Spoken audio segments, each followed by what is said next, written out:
Michiksus, Kochi Iama, Kaneoreshe Dory Beats. My name is Dory Beats, and I'm a member of the Tuolumne Band of Miwok Indians. I serve as my tribe's planner and emergency manager. My story is really based on two worlds, growing up in an urban community and then going home to my tribal homelands, the Tuolumne Rancheria. Before we get started today, as we do in all of our cohort meetings, we would like you to join us in a mindful exercise and a quote. So I need everyone to plant their feet firmly on the ground. And please join me if you close your eyes. Close your eyes and take a deep breath. I want you to imagine the life of my people, yesterday and today. As Native Americans, those indigenous to this land, we had plenty of use of water. We lived near water. Water was what we gathered around to clean our acorn and to tell our stories. It was abundant. It was clean. My elders tell me of stories after our reservations and rancherias were created, where they would walk some distance to get their weekly allocation of water. I want you to imagine that you have to use it sparingly and with care. These are the stories of my elders who are still alive today, who speak of water and its impact to their lives. Keeping your eyes closed, imagine today where my tribe is dependent on a water system negotiated by the government that has inadequate fire flow with no backup storage in times of drought, where streams are contaminated with E. coli, where our kids can no longer play. The change in climate has definitely impacted our water, combined with increased use from those above us in our watershed. Water levels have decreased so much that our grinding rocks where our ancestors gathered to clean our acorn, where we shared our stories, they are nowhere near water anymore. We do not have the technical understanding of modern day water systems that serve our communities, having little or no access to a seat at the table that discusses or decides water, water for our community, water for our children, water for all of our futures. Now think about where you are at this very moment. Not in this hotel, but on the land that sits beneath it. Filled deep below the floors of this building to the soil beneath your feet. The land that was once occupied by indigenous peoples. People and whole communities that lived on this land. Families that protected the resources and nurtured what was there. Imagine where you went to get your water and how clean it was. Imagine that you relied on it for all aspects of your life. No matter where we live, we share common core values and this sense of place as it relates to water. Recognize the sacredness of water, the interconnectedness of all life, the need for clean water. Now open your eyes. I stand before you as a proud member of the Water Solutions Network. We represent diverse communities, tribal, disadvantaged, and we are asking you to hear our stories. Those who are not at the table must be included. Robert F. Kennedy said, "Each time a person stands up for an ideal, or acts to improve the lot of others, or strikes out against injustice, they send forth a tiny ripple of hope. And crossing each other from a million centers of energy and daring, those ripples build a current which can sweep down the mightiest of walls of oppression and resistance. Like water that ripples, remember the land beneath your feet and the peoples who once inhabited it. Like water that ripples, we are building a current. We are the Water Solutions Network."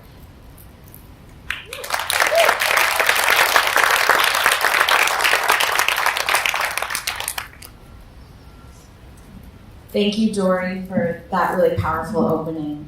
Hello, everyone. My name is Ring-Martinez. I am the Sacramento Area Program Coordinator for the Environmental Justice Coalition for Water, and I'm going to be your MC today.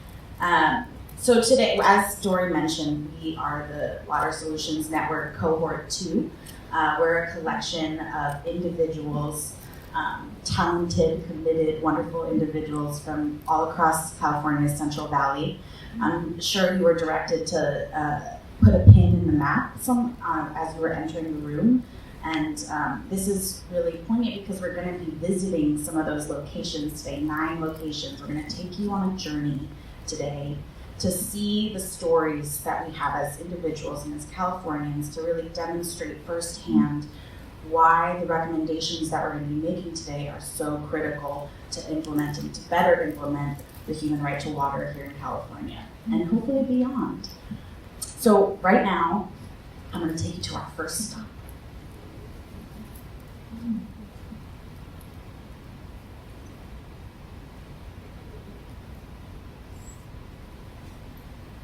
I guess his picture kind of gave it away, but we're going to start here in Sacramento. So as you all know, here in Sacramento is the capital of California, the world's 5th largest economy. This is also the site where Jerry Brown, after a long and hard campaign, grassroots, and he signed AB 685, the Human Right to Water Bill, a huge, important, historic law. And yet, 7 years later, still 1 million Californians don't have access to clean, affordable, safe drinking water, including right here in this building. I don't know if y'all noticed, across the street is Cesar Chavez Park. It's been a struggle just to reopen one bathroom. For 5 years, it's been closed because people were upset that homeless people were using it. So this is just one face of the many faces of the human right to water and the challenges to implementing it. But I'm going to pass it off now to Nick, who's going to take us to our next stop.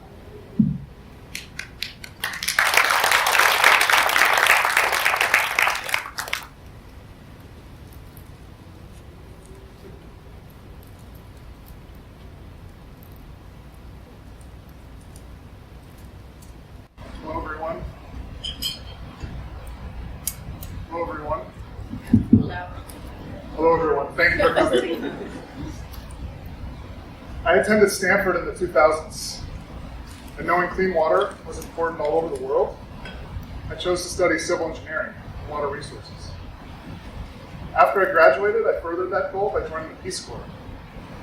Our tax dollars, programmed from the US government, sent me to Honduras to work in rural communities and villages on drinking water systems in their communities. I both designed water systems, but also trained local technicians to help support and troubleshoot problems in those communities. We called them circuit riders, and they were shared resources to a vast pools of communities that could help troubleshoot their own problems. Clean water for everyone was important to me. It was important to the Peace Corps, and by extension, it was important to our country. Clean water was so important to all of us that I was sent abroad to help provide service to our neighbors, people in our neighboring countries. But little did I know, not in school in California studying water, nor when I became a licensed professional civil engineer in California and continued working as an engineer. Not until recently did I know, through the Water Solutions Network, the awareness building, that 1 out of 30 Californians don't have access to safe water. People that don't often look like me. People in communities that don't have shared resources to help troubleshoot their problems, like circuit riders that I was helping to train in Honduras. And when I found out about this fact, I was embarrassed. The lack of safe and affordable water in California. And I'm ashamed by its reality. But I learned that Californians aren't happy with it either. And as a state, we passed the Human Right to Water. We're part of the Water Solutions Network, and it's opened my eyes. The stories that you will hear may open your eyes as well. And I think together, through these stories and through the recommendations that we can explore today, we may be able to turn water from a source of shame, helplessness, to actually a source of pride and joy that we can celebrate as Californians. Thank you.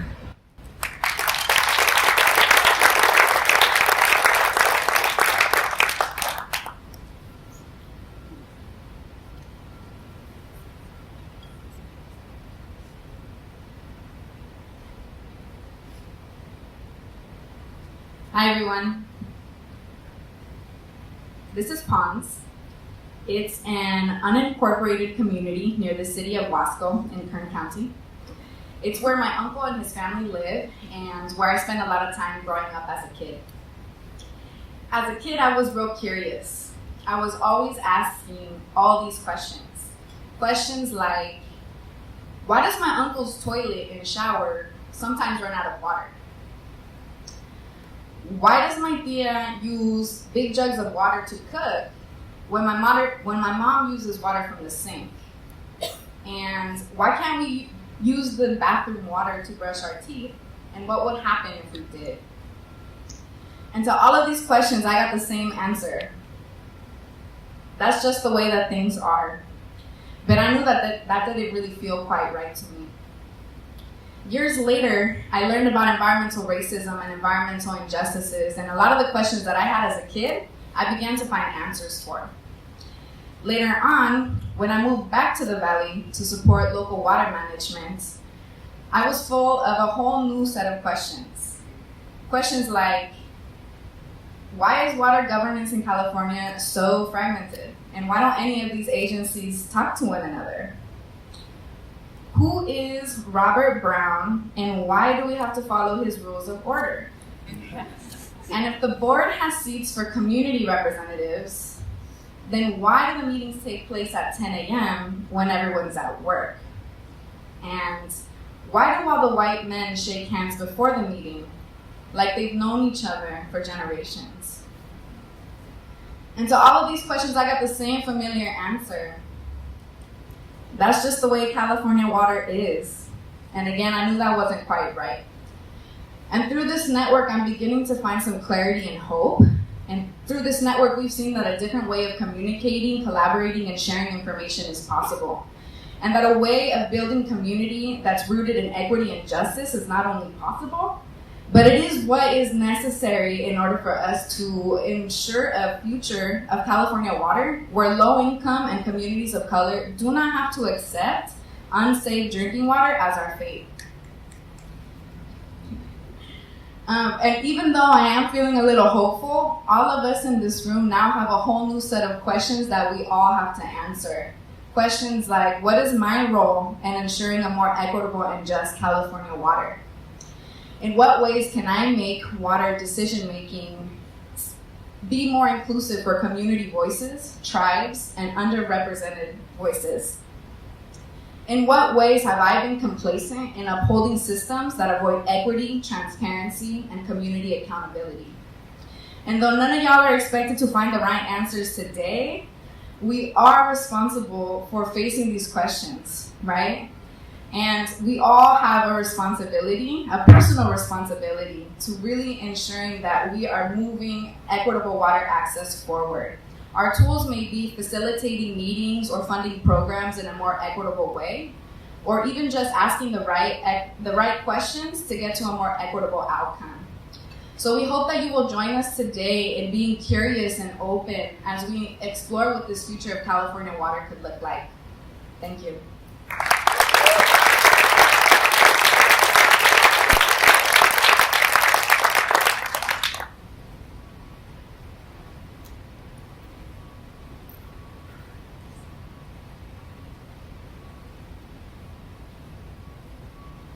In my 16 years working for the Metropolitan Water District, I've given a lot of presentations to our different board committees, but I've never addressed the full board in the big boardroom.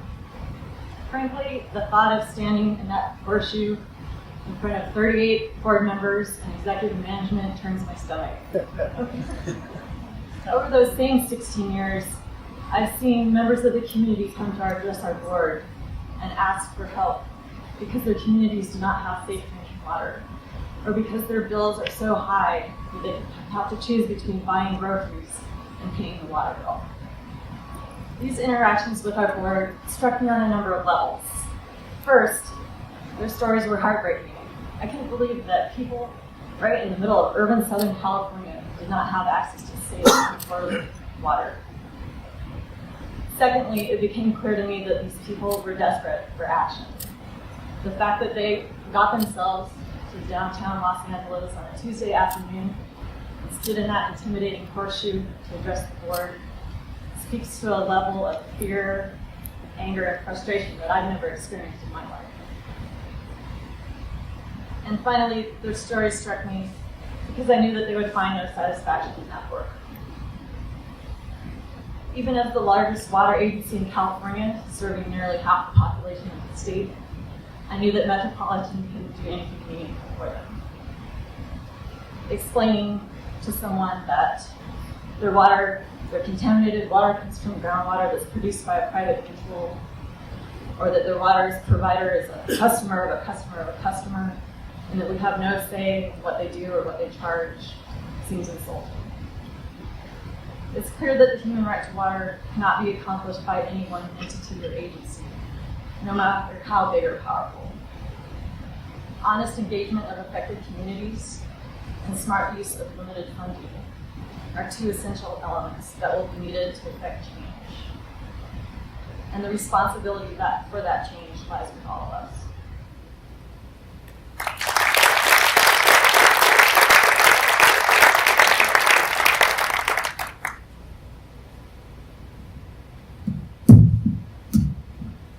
Hello, everyone. My personal origins stem from a very special place in Northern California, the upper headwaters of the river. I come from a place called Tasman Koyong in my tribal language. I'm a member of the Mountain Maidu people of Plumas County. My mother's maiden name is Bennett, and where I come from, it's very important to introduce yourself in such a way. My mother's a special woman. She is a memorable teacher. She is a community activist. She is a culture carrier. In our community, this is what we call folks who have taken a special pride in their sense of identity and being tribal, of being a person who takes a personal charge of responsibility to passing on wisdom to the next generations. As a child, I've witnessed her in countless meetings, teaching members of the public. I've witnessed her in many, many family gatherings, teaching her own family, her children, her grandchildren, the importance of understanding the sacred nature of water from the perspective that she gained as a young person. She's a proud one. She's taught me a lot, and I would hope that I can carry on some of the wisdom that she's handed down to me. The tribe of the Maidu have suffered a lot in the advent of California. The construction of the Great Stairway of Power, the series of dams that make up the hydroelectric project on the Feather River, have done so much to disrupt our culture, to disrupt our ways and our traditions, and most certainly has led to a vast lack of access to our homeland. So in my adult life, I've worked very hard to learn from her wisdom, take on her charge, and fight for the right, advocating for the permanent and protected right of the tribal people to have access to our clean waters. In 2017, I learned that my father, whom I wasn't necessarily too close to, was very, very ill, and he was battling late-stage cancer. Knowing that he'd soon be gone, we spent a lot of time intentionally at the end of his life, and it was a great blessing for me because I had the chance to learn a lot more about my origins stemming from my dad. One thing that I learned was that, in fact, his grandfather, my great-grandfather, was actually a leading engineer at the time for Pacific Gas and Electric Corporation and had worked to design a lot of the dam structures on the Feather River. This was a big shock for me to learn. For me, what I've come to learn through my work, and certainly through my membership of the Water Solutions Network, is that all of our shared stories are complex. Our origins are complex as Californians. As a tribal person, it's very clear to me. We are a state, we're a nation, in fact, of immigrants. Whether it was a few years ago or a long time ago, we've come here from somewhere else, and we've got common struggles as people. And understanding the sacred nature and the gift of water, clean water, that has been bestowed upon us from our Creator, it's also important to acknowledge that it's also a enduring responsibility that we've been given, and to work together to learn about the widely varying sets of interests that folks from around the state have in terms of water has been an enlightening experience for me. And it's an invitation, I believe, for us all to reach out beyond your own set of interests and to try to discover the universal qualities of water in its relationship to people. And I want to thank you for the opportunity to share my own story, and I also want to acknowledge the great power that I believe that the Water Solutions Network represents for our state moving forward. Thank you.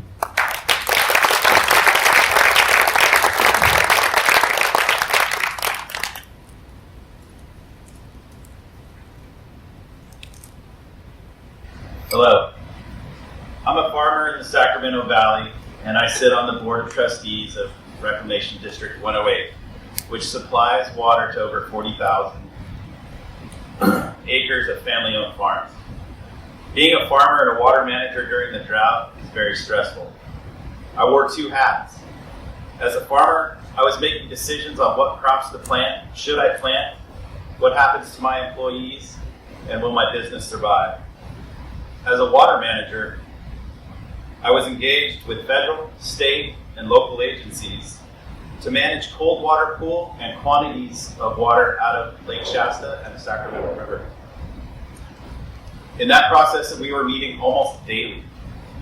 That was an amazing moment in time. We had a group at the table that had never worked together before, coming together with a common goal. But while we were doing this great collaboration for fish and wildlife, we missed something in our very own backyard. Let me introduce you to the small town of Grimes. Grimes is a town of approximately 350 people. It has a post office. It has a school with grades with kindergarten through 6th grade. It has a county library. It has a small store, and it has a boat landing. The town wells and the school well had raised levels of arsenic. So the school was switched over to bottled water, and the town was switched to a point source treatment. But it didn't take long before the first delivery of bottled water missed the school. And nobody brought more filters to the community. So we, as Reclamation District 108, engaged with local community leaders to help facilitate meetings with state agencies to find long-term solutions. We had just been working with some of these state agencies. We'd had great success. But when we came back working for the town of Grimes, we were met with just brick walls and dead ends. Departments in the same agency somehow had a different mission, and even different information coming out of the same department of the same agency were some of the problems. That left us with so many unanswered questions. Why is it so complicated to help get clean water for a public school? Why isn't there a single point person that will help represent disadvantaged communities? And how can we better connect people in need with agency staff? These are just a few questions that I think that we can tackle here with the Water Solutions Network. And if we can answer those questions, then we've made real progress.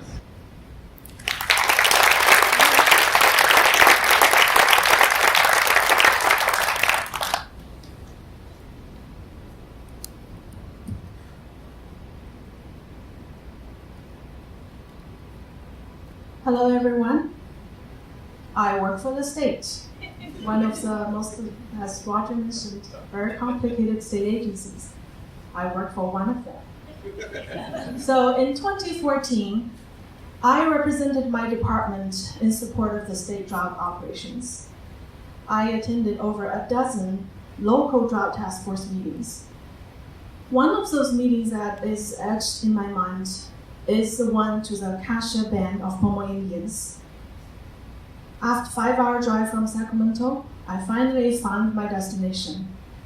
It's nested in the beautiful Sonoma coast. It's a small community, about a dozen households, one school, and actually as I drive in, I hear the laughter of the kids on the playground, and a small water treatment facility, as you can see here. So we have representatives from several state, federal, county agencies, and a fire department. Our meeting was held in the community center. We sat in a circle ate lunch prepared by the tribal staff. They're very nice. I still remember the warm muffins. So one of the most memorable muffins. So we reviewed the water quality data and also the water well level data. The reservation has only one supply well, experienced a historical low water level. They anticipate shortage if drought persists. So we explore different technical solutions as well as funding options. Unfortunately, none of the DWR funding can be used immediately to help this community. So all our funding is only available through the grant program, which has, as most of you know, rigid guidelines, different solicitation schedule. So I feel disappointed. I felt like all I could offer there is a list of funding with no money at this time. So we are unable to locate any state funding source. We have to turn over to some other funding sources, and we were able to locate a federal funding source to actually building a rain catchment system to help augment the water supply. That option does not always exist. So being a state employee, wanting to help, which I'm proud to be a state employee, I was frustrated because I felt like at the individual level, it's helpless. We couldn't do anything to change the reality. What can we do? So the state has a responsibility to implement AB 685. Can we change the funding structure? Can we come up with effective ways to help these communities, to fund these projects? Through this network, I have hope. And actually during drought, we had some successful experiences through collaboration, leveraging state funding. So I have hope, and we believe we could do more, and we must do it now. Thank you.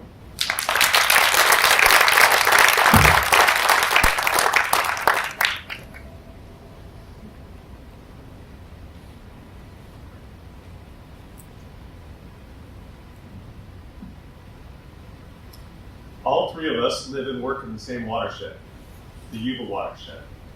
And all three of us have many years of experience in integrated water planning, in supply, in ecosystem, in flood, in quality. What we hope to illustrate here is how to embrace regional and locally led planning that encourages collaboration, supports outcomes, embraces stakeholders and solutions, and incorporates lessons learned. I work in the headwaters for a nonprofit called the Sierra Fund.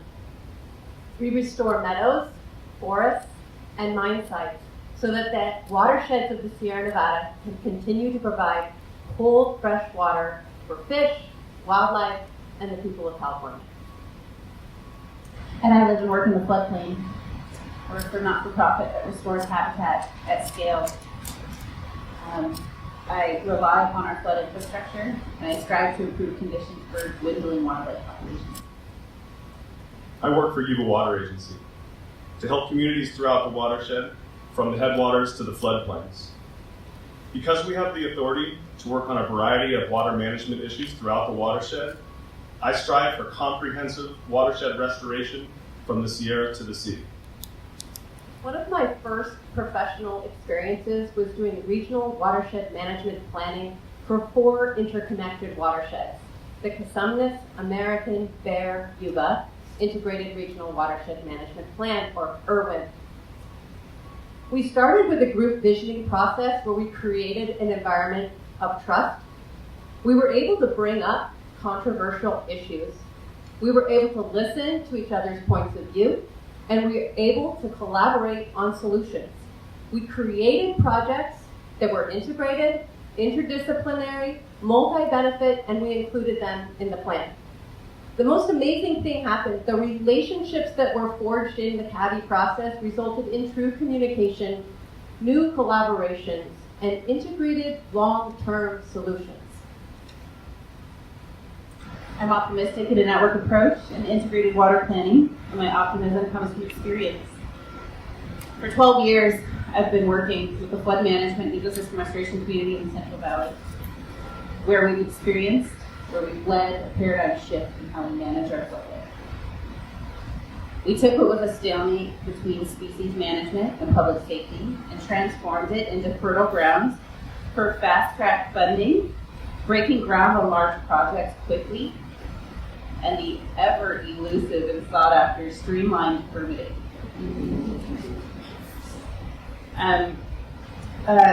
The process was successful with state leadership partnering meaningfully with local leadership. We completed regional flood management plans, which gave us the opportunity to talk to our neighbors, read studies, and envision a future together. And we had stable leadership from the department to bring us forward inside their flood management system with their well-articulated state interests. It was also successful because we all took a moment to redefine the problem. Instead of floodwaters are a problem, we shut them out to sea as quick as possible.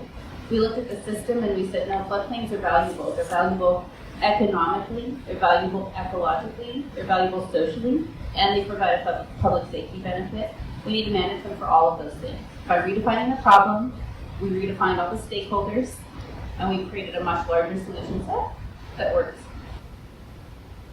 Over the past 9 months, Cohort 2 of the Water Solutions Network has witnessed some crazy things, from families in the Solari Basin drinking poisoned groundwater to unsustainable farming practices caused by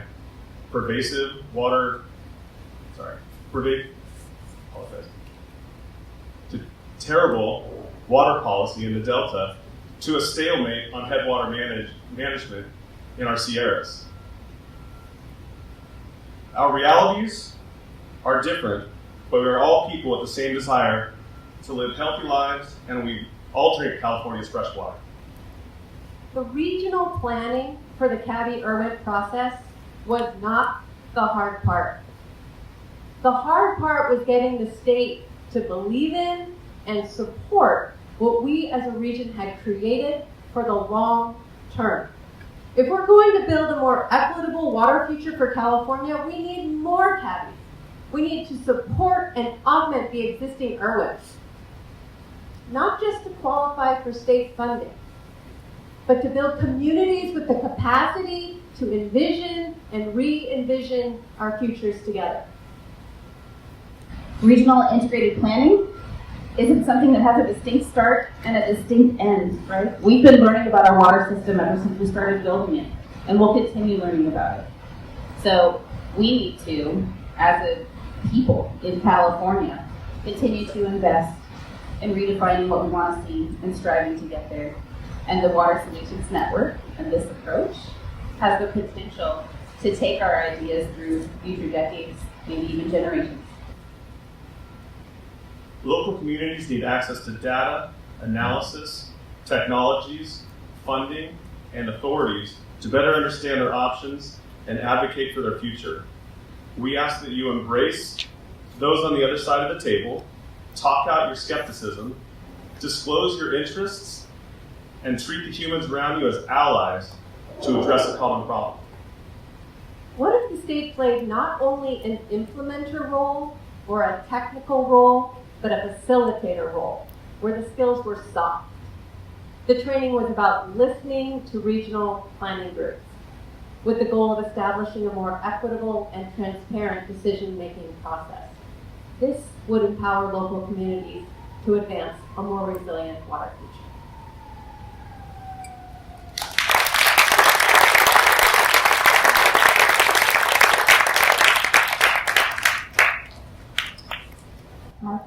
My passion for water justice has been shaped by my personal exposure to water contamination, water shortages, and discriminatory policies.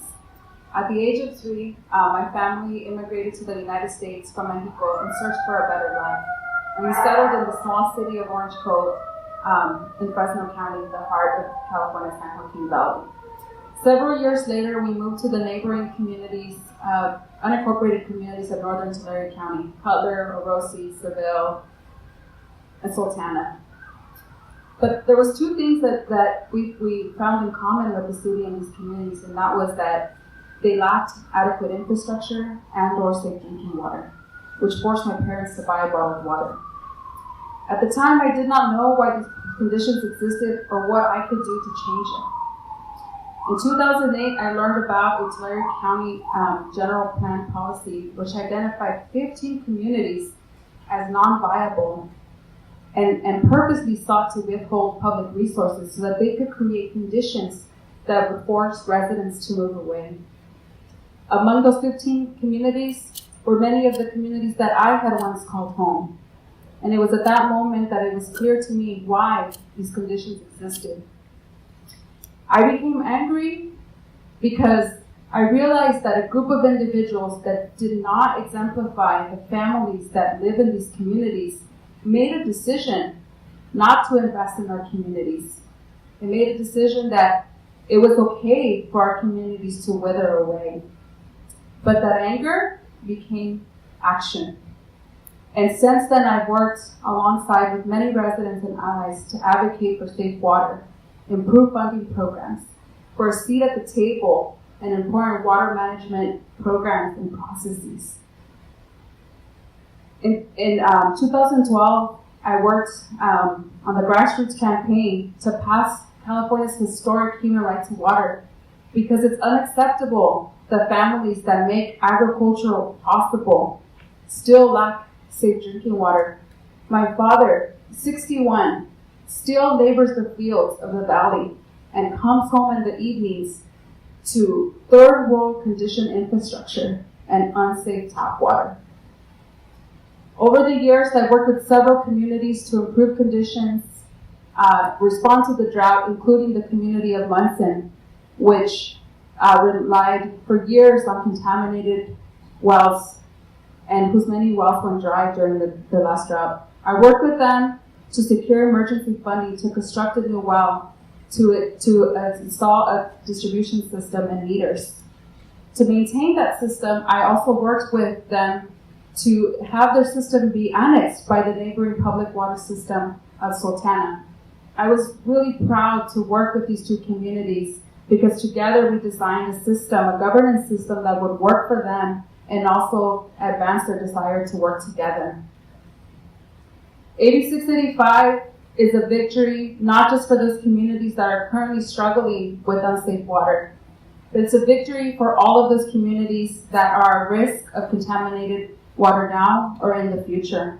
And today, we ask you to work with us to develop the effective funding mechanisms and governance structures that are needed to ensure that residents like me, the colleagues that spoke before me, and colleagues that will speak after me are able to be part of the governance structures at all levels, because our communities, the residents in our communities, we know the challenges, we know what's going to work for us, and we want and deserve solutions. Thank you.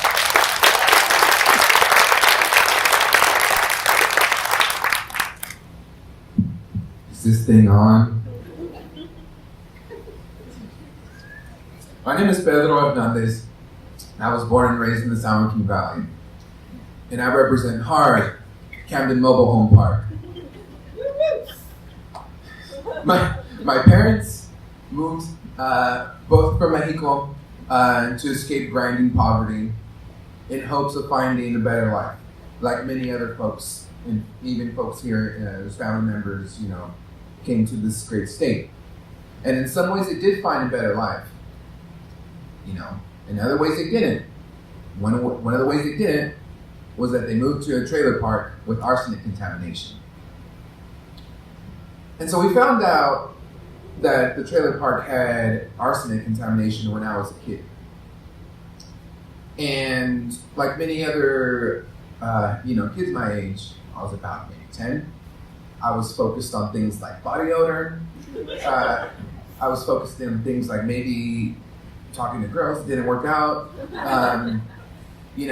But at that time as well, I also had to reckon with the fact that unsafe water exacerbates existing social inequality in my community and throughout everywhere on the planet. My father had an inheritable disease called polycystic kidney disease, which means that over time, the kidneys lose their function to remove waste from the body. One of the ways in which you can at least mitigate this disease is to stay hydrated. But we couldn't drink the water. I knew that as a kid, and I didn't know any of the science behind it. I didn't know what it took to fix it. But what I did know, that I was scared as hell because I didn't want my father to become a victim of this, or my mother, or my dogs. The white dog behind there, that's my first dog ever. His name was Baby. I owe him so much. And so, there was no nonprofits at the time, and this mobile home park was my home. It was my island. This was my entire world, pretty much until I left for college. And again, we were stuck on our island without nonprofits knocking on the door, without county agencies saying, hey, we realize that this is an issue. What can we do? And so we also lived right behind the water tank. This is me as a Power Ranger. I don't know how old I was, but this is me in a Power Ranger. The sword is cardboard and tinfoil. But growing up as an adult, I had no idea that I would be still spending so much time with water tanks.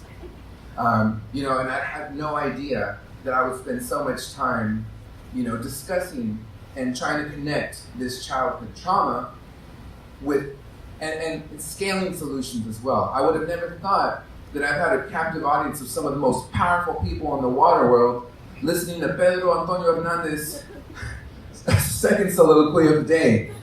I would have never thought also that there were 300 other communities, over 1 million other people, and we still don't know how many people in private wells are affected by water contamination. And so it was an honor for me to try to use my personal experience and to work with other community leaders like the folks from Lanier, like my mom and my youngest sister, to advance the safe and affordable drinking water fund.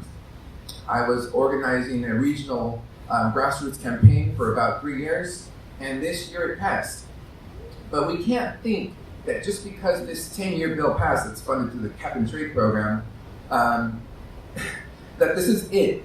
We have so much more to work for. California is a leader in the state, or in the United States, throughout the rest of the world.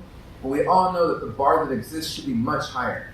Because there's nobody on this planet, there's nobody in this room that can convince me that my mother, who helped keep us stable during the battery of the hurricane of poverty, no one can convince me that she doesn't deserve the best water on the planet. And so that being said, there's still a lot of work to do. And this water network has been one of the most enlightening experiences in my life. We cried. We definitely cried. we definitely fought. Yesterday, man, a few of us were up until 2 o'clock working on a fact sheet just for this because we believe so much in this work. So this has been a personally rewarding experience. I feel I've grown, but also I'm just more aware even of the work that needs to happen. And so don't think of me today as the trailer park boy that loves dogs. Think of me as the person that's personally challenging every single one of you to use the privilege that's accumulated over decades. Use your positions, the actual authority that you have, and also the networks, to advance these issues and recommendations that we're developing. There's 3. You'll be hearing more about them, but let me break them down for you. Community empowerment, primarily because we need to expand democracy everywhere.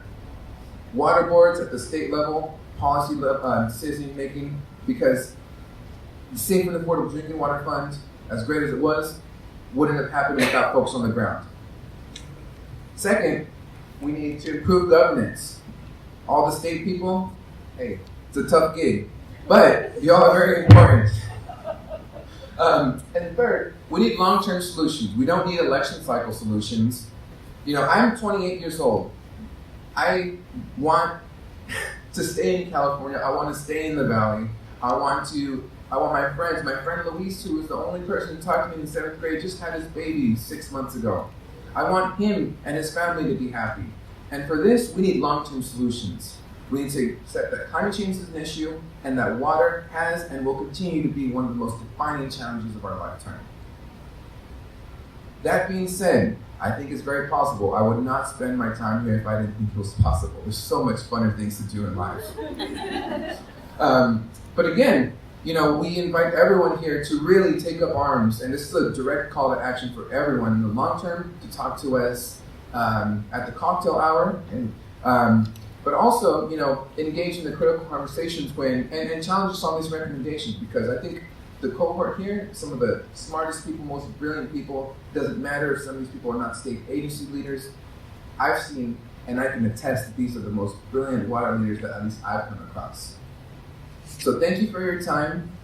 And again, let's get ready for these breakout sessions, because I hope that everyone can gain something out of this, because I certainly have. Thank you.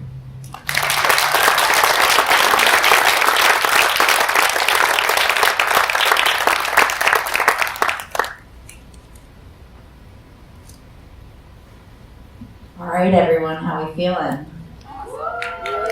Yeah. We just went so far. I'm tired.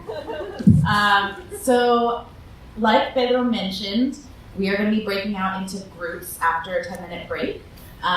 So the way we're going to do that is on your name tags on the back, there is a dot, and that dot is a color. And that color corresponds to one of the candy jars in the centerpieces on one of the 6 tables.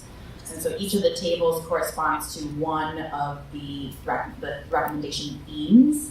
And so we're gonna have 3 sessions where you can ask those questions, and I'm gonna actually ask you to open your folder, because it's gonna be relevant. So we've got on one side our Water Solutions Summit agenda, and then on the back there's a worksheet. Sorry, not on the back of that one, but the second sheet there. Yes, that one. That's a worksheet that we're going to be working on. It's for you to take home. So just keep that through the group discussions. And then on the other side, on the right side, you're going to find a fact sheet. And then on the back, on the front it has our key findings, and then on the back it has more detailed breakdown of our recommendations. Behind that, you should find a map that was put together by the Miwok tribe, and then behind that is a list of our participant bios. So take a look at our fact sheet, but don't worry, because we're going to talk about it more at the groups. So I think that's it. Oh, I do want to say, as you're looking at the centerpieces, thank you so much to Roger and River Garden Farms, because we went and picked those gourds and rice there. So as you look at it, imagine yourself at the farm. And so what time is it now? 3:55. 3:55. Okay, so at 4:05, please come back and sit at one of the tables. Oh yeah, and we're gonna call out time from here to do the rotations, so you don't have to keep time. All right, we good to go? All right, thanks everyone.